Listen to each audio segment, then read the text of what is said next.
त्या निमित्तानं आल्यावर मी सांगितलं की बाबा माझं म्हणणं असं होतं तर जनतेचं म्हणणं का तुम्ही आदिवासी विकास मंत्री व्हायला पाहिजे.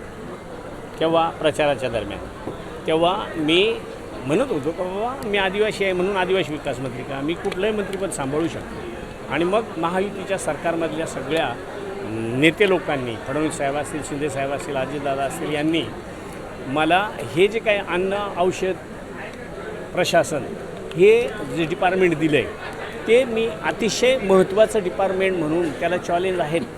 कारण मनुष्यबळ कमी आहे, अधिकारी कर्मचारी कमी आहेत, साधनं नाहीत, लॅब ज्या टेस्टिंग लॅब आहेत त्या राज्यात 3च आहेत, त्याची कशी आपल्याला वाढ करता येईल ह्या दृष्टीनं प्रयत्न करावा लागणार आहे.